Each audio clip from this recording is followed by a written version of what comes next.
People are expected to vote by mail in record numbers this November. And while different states have different rules when it comes to voting by mail, the process is the same, and experts say it's safe and secure. It's the classic vision of Election Day. Head to your polling place, check in, and vote. But this year, the tradition at the base of our democracy will look very different. Ballots will arrive in the mail for more people than ever. So how does the process work? It's streamlined and closely monitored. You, a voter, get your ballot in the mail. You fill it out, then seal it in the provided envelope. Don't forget to sign. From there, you can add postage and drop it in the mail. Some cities have ballot drop boxes that go directly to the elections office. No stamp or post office needed.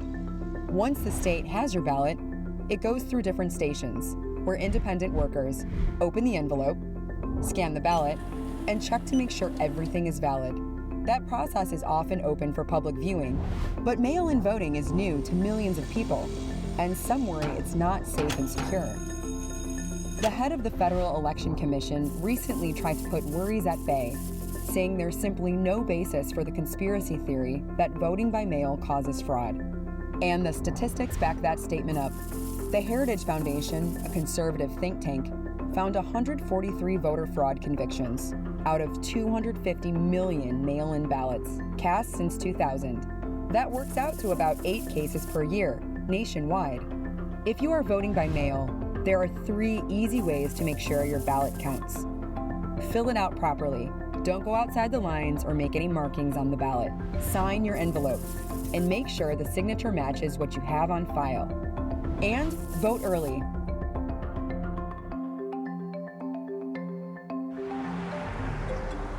I haven't been to a voting place since 1986. It's been a long time. While she hasn't stood in a polling line in over 3 decades, Tori Swissler hasn't missed a vote.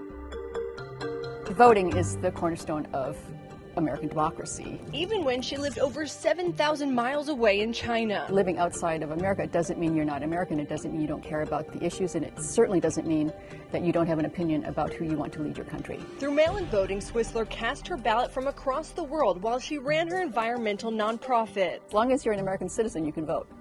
End of story. From anywhere. I mean, think about the military. People in the military are overseas all the time, constantly, and they certainly vote. Now back in the States, she still exercises her constitutional right via the Postal Service. It has all of the November 3rd statewide ballot measures. In states like California, Oregon, and Colorado, voters have had this option for a while. And the number of people choosing it has grown steadily nationwide, up 3-fold between 1996 and 2016. Honestly, in California, the ballot is so complicated, important, and long. I honestly prefer the luxury of voting at home because I can look online and I can check the websites of what both parties' opinions are of the initiatives. And while voting by mail has been around for decades, it's evolving with the times. Many voters can use ballot tracking websites to know exactly when their vote is received and counted. There's a police practices amendment that's pretty important. As the pandemic reshapes how we vote this election, Swissler believes the changes could actually strengthen our democracy,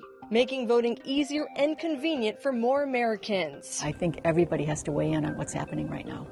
It's critical. For The Race, I'm Amanda Brandeis reporting.